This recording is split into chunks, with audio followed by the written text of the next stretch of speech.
بھائیوں دعاؤں سے زیادہ دوا کی ضرورت ہے. وہ دوا یہ ہے کہ اپنے آپ کو درست کر لو. حضرت مولانا یوسف صاحب بنگالی رحمۃ اللہ علیہ فرماتے ہیں کہ یہ مسلمان کا جسد واحد ایک جسم کی طرح ہے. ایک جسم کی طرح ہے.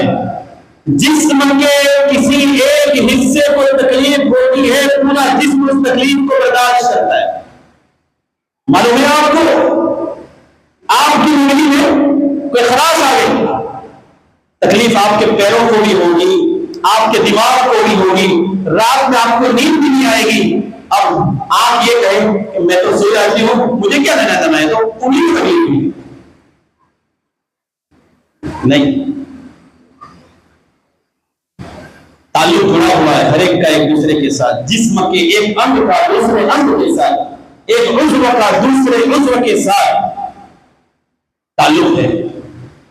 ایک تکلیف محسوس کرتا ہے دوسرا بھی تکلیف محسوس کرتا ہے. بخار آتا ہے پورا جسم تکلیف محسوس کرتا ہے. سردی ہوتی ہے پورا جسم اس کی تکلیف محسوس کرتا ہے.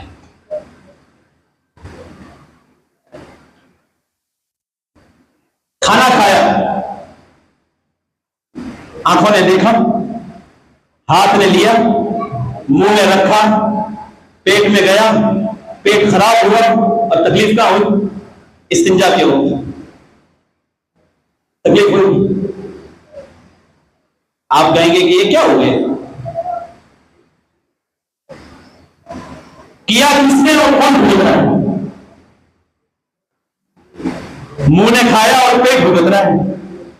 یہ کوئی انصاف ہے؟ نہیں. یہ سب ایک دوسرے سے ملے ہوئے ہیں.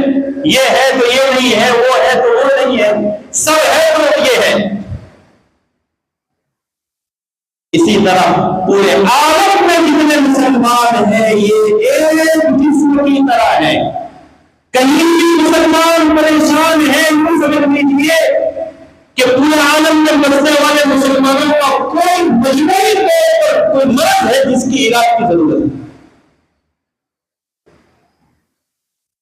وہ ایک بات ہے کہ وہ ایک جسم ہے مسلمان تو ایک حصہ غزہ ہے ایک حصہ ہندوستان کا کوئی حصہ ہے ایک حصہ مسلمانوں کے جسم کا جو مسلمان ایک جسم ہے اس کا ایک حصہ مصر کا مسلمان ہے اس کا ایک حصہ عراق کا مسلمان ہے تو وہ جسم کا ایک حصہ برداشت کر رہا ہے.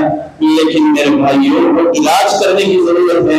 ہر ایک آدمی اپنے گریبان میں جھانک کر دیکھیں کیا بیماری ہے. سب اپنے علاج کی فکر کریں. اگر ہم اس طرح علاج کی فکر کریں گے تو پورے عالم کے حالات درست ہو جائیں گے.